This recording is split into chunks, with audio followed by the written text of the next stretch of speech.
Bantwana bakaNkulunkulu, ngisukuma nokubonga kubanikazi baleli bandla ongubaba omkhulu, umkhulu ilanga, khulu inyanga yezulu nobabuthi ngolamakhosazana abasiphe lamandla esihambe ngawo sisuka la emzini wasebuhleni. Like lazama-ke idimoni mina ukuthi kungikhubekisa. Ehomisi bengingasho ukuthi noma bengingakholwa ukuthi ngase ngihambe ngize ngizofika la, kodwa ngithe uma ngivuke ehomisi sengiwukhipha-ke umhlangano, nganitshela ngathi ngizowukhipha umhlangano ngizothi uma ngifika emgaqweni bese ngiyagibela emotweni ngoba angaze ngithoshwe umuntu, angaze ngirajwe umuntu. Kuloba buhlungu engangibuzwa. Kepha ngithe uma ngithi ngiyawukhipha umhlangano, waphuma umhlangano la kufanele ngigibele khona imoto, angibanga ngisazi wangisho omncane ubuhlungu.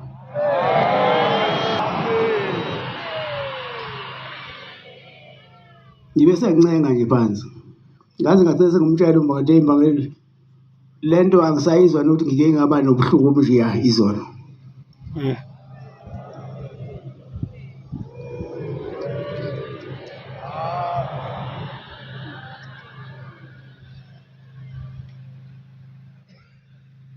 Noma ngabe likhona idimoni kodwa liye umhluli ushembe.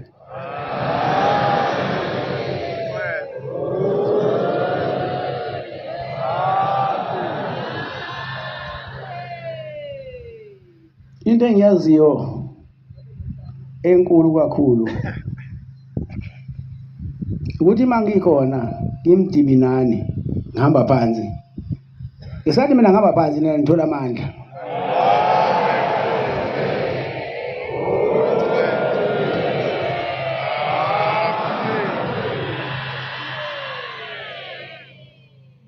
Ngiyawudonsa kumhlangano, phinde ngawudonsa umhlangano, ngaze ngayobeka kulowa muzi omusha lowa esibe saphumula kuwona. Abenze lowa muzi ngithi inkosi ibabusise.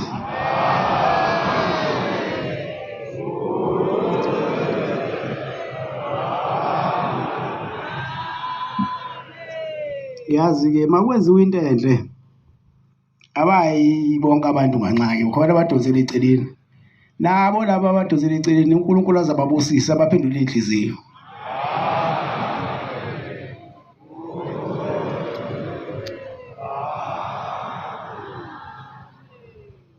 Nazaretha yinhle lento yenu, luhle futhi oluhambo lwenu,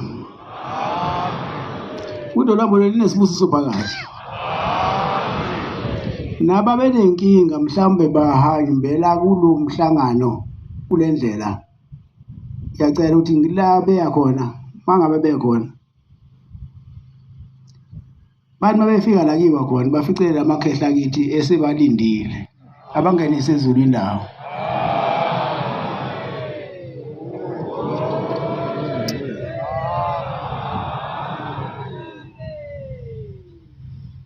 Into enjengalena yayingakaze ibe khona emhlabeni.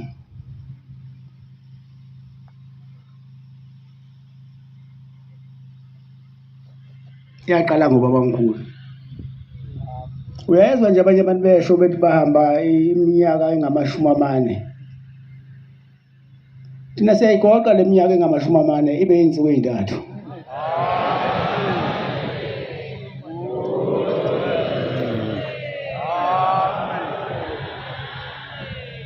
Bese singena-ke la eKhenani. Uyabona uma singena la eKhenani, nabalaba ababeyongena eKhenani ngesinye isikhathi bathi uma sebefikile kulo muzi eKhenani ngoba kwakhona amadimoni akhona. Base beyishaya kakhulu imfijoli lezi babeyiphethe bezoyikhala kakhulu iguphu. Ngoba babexoshwa wona amadimoni. Nathi mase singena la sikushaya kanjalo.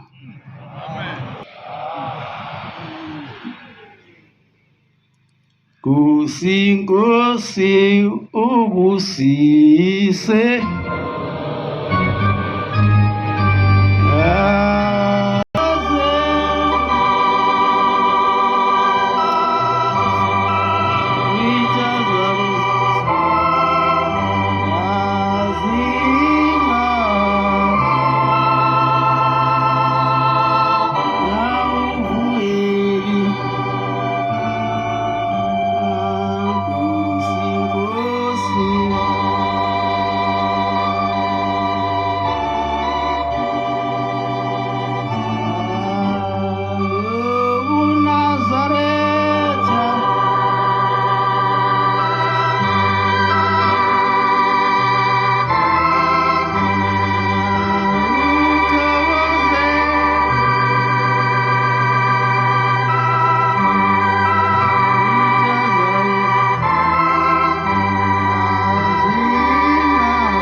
ngiyabonga bantwana baNkulunkulu Shembazani Busiso.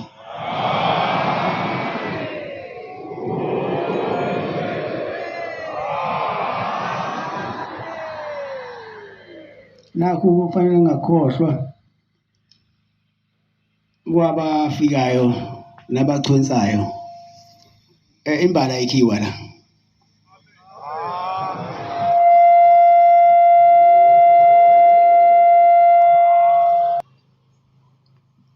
Uzoyikha ke wena uthi upho kunani ube wazi mawusuyikhileke imbali ushembe lethele isinye isibhaqa ukufika walethe isiphepho ukuphephuka amadokodo ngesikhathi kuphephuka amadokodo lithi nilanda oseyili bese thethela isibhaqa sembula ingashayi koseyili imvula ishaye kunina nemthwalo yenu.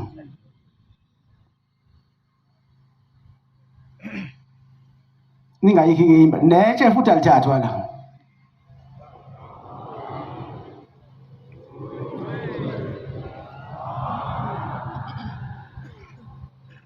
okuningi ngeke ngikusho ngoba niyakwazi, kodwa ngisho lokhu kusikhathaza ngoba phela nigijima nize kumina mase kuphepha kwamadokodo senzothi angiwubamba umoya. Wawubamba umoya wena? Shame bamba umoya. Napa abantu bephephuka. Ningakwenzi-ke lokhu-ke engikushoyo.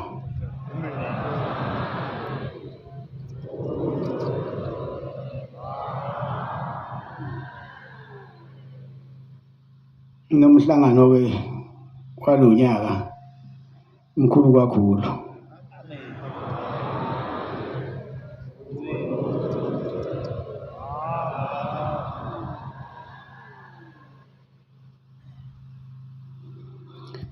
Lento yenu nina abantu basebuhlini angazi ukuthi mayikhula ngalolu hlobo ibhekile, kodwa ikhula usuku nosuku, unyaka nonyaka. Ngonyaka ozayo sobe singengaka.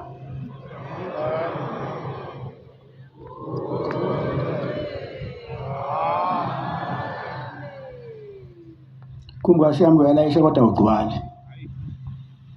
Ukhona abasafisa ukuza.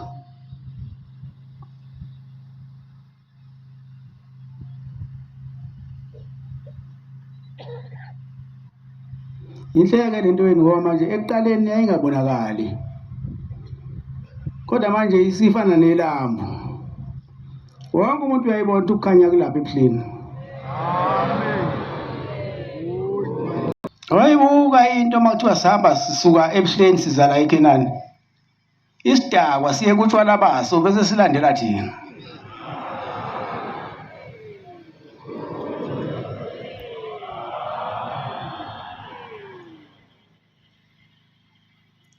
Ngoba inhle lento yini yoboniwa yinina kodwa.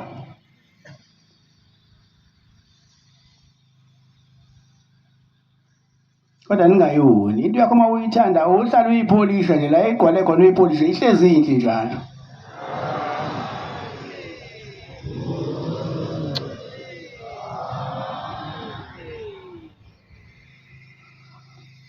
Ngihlale ngisho ukuthi umhlaba wakho uzophela la.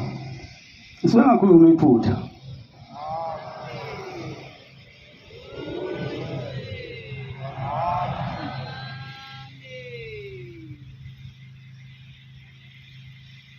Ngeke ungibone mina ngiya kwelinye isonto. Futhi ngeke umbone umfundisi waleli bandla eya kwelinye isonto. Ngoba kubi kabi ukuwesihlezi uyibhamaza phansi. Isesitezi la.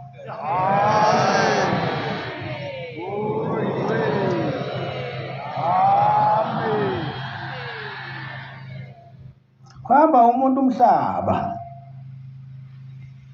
bamthandazele, ahambe umhlaba bamkhothisa, bamgcabe kuze kusale isikhathi esincane sikaShembe, sekusele indawo encane usegcwala umzimba wonke, sekusethi kufika uShembe nje abathi inkosi ibusisa. Kade efikile omunye umama izolo la, uthi ingane yakhe isineminyaka emithathu, Madondo uthi usuneminyaka emithathu, thema isa kodokotela bathi ayisekho emhlabeni kodwa iyakhuluma ebusuku. Manje uthi usemoshe iningi imali, kodwa ngokubona mina ujabule wazokhala inyembezi.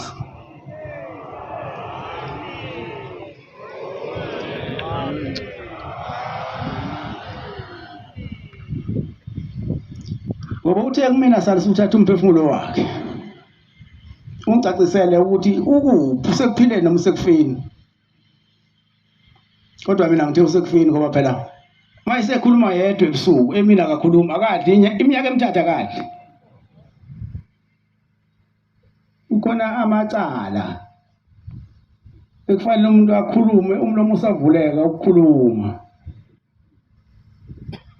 kodwa ngangayenza into efana nale wayekhona umfundisi Ntombela kwafika umfundisi othi ungubane wali kamhlabe yalingana owayesegule ngalendlela kodwa mawumbheka kanalutho kodwa uthi mayikutshela ubuso bodwa obungenaso isilonda nomqala uthi ilonda igcwele umzimba wonke ayipholi manje usefisa nokufa ngase ngimbuza ke umfundisi unayo imali yembuzi wathi uno 200 rand ngase ngithi thatha le yambuzi le lapha ube kuthi ubeke la 200 rand bese abamfana wakhe eza nayo la waseza ke umfana wakhe nale mbuzi ngathi mfana khuluma phela icela baba wakhe indlela uthe makhehla kini namthathe noma wayenamacalanga kanani kodwa manje asakusemthethelela engimukela base bebonga yabanika isibusiso babonga bahamba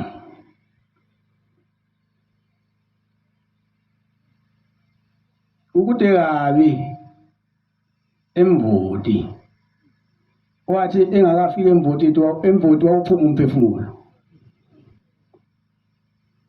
wayesecelile ukuthi ucela ke uhamba wayesehamba laselingena ucingo sebengasemboti lathi hayi usehambile bayabonga ngoba kubuhlungu ukugulelwa isihlobo sakho sigula singasindi nina ke nenhlanhla amaNazaretha ngoba phela nina anikhothi ibiba nikhothi uvaselini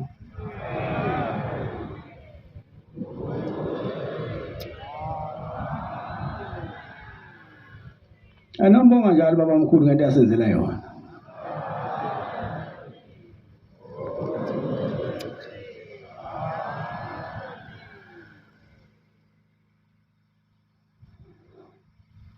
uyabona lana alikho igedla la amabhungu wonke lawo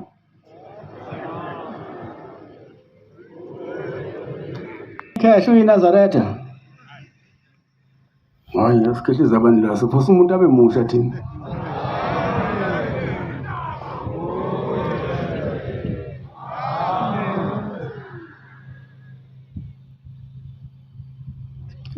likhona ikhehla elingasuka emzini wasebuhleni ngenyawo lize lizongena la wena bese uthi ikhehla lelo ushambe uyamshintsha umuntu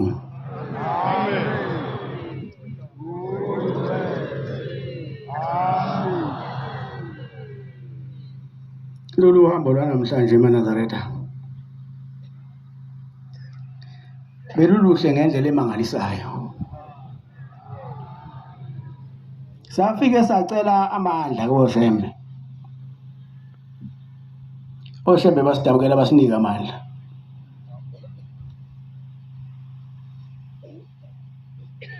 sacela isambulela angikholwa ukuthi silike lasishisa ilanga sambe nje phansi komthuzi asafika la siphansi komthuzi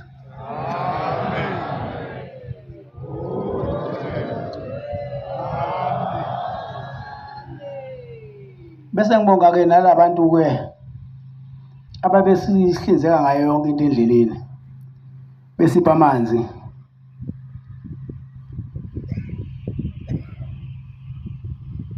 nayo yonke into ebisisiza kule ndlela ithi kubona inkosi zibabusisa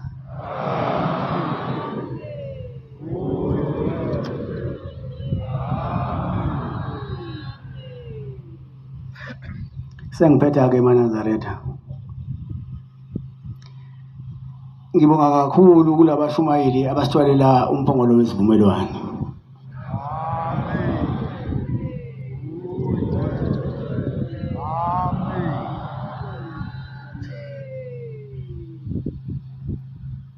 engathi ke uNkulunkulu angavikela ngisho amakhaya abo ngoba kukhona abantu abalwa nobuNazaretha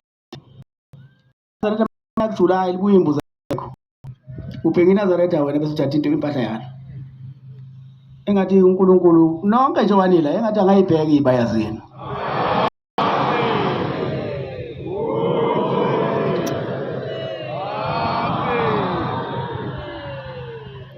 Ngibonge ke namakhosi nabefundisi nebandla lonke lamaNazaretha.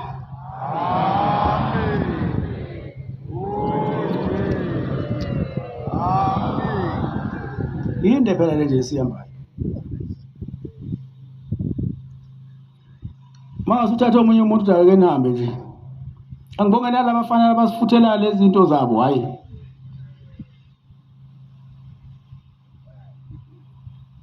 Hayi babe beyifutha. Uthi uzama ukuhlala phansi ubone hayi. Engathi ngiyayibambezela.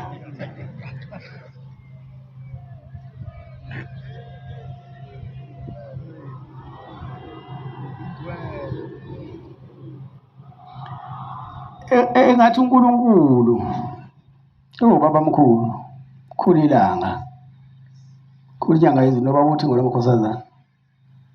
Kana lo hambo nje namhlanje njengoba sizobongela seba sifikile nje sanqoba bangabe sebesipha phela imvushwana.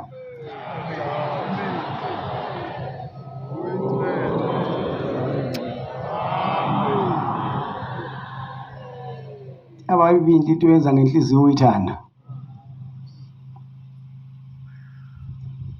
ngoba lapho nakhona uthando nendlela ikhona.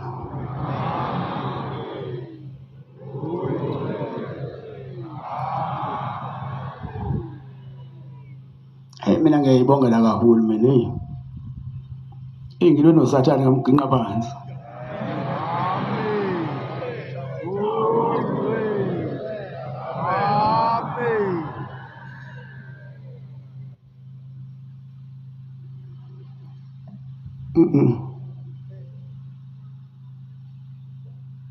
Nize ningayoni ke lento yini.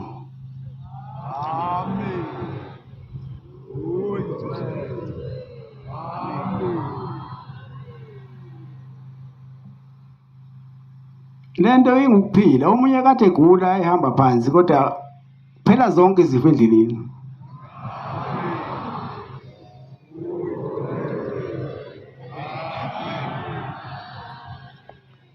Inkosi kusesenizwile.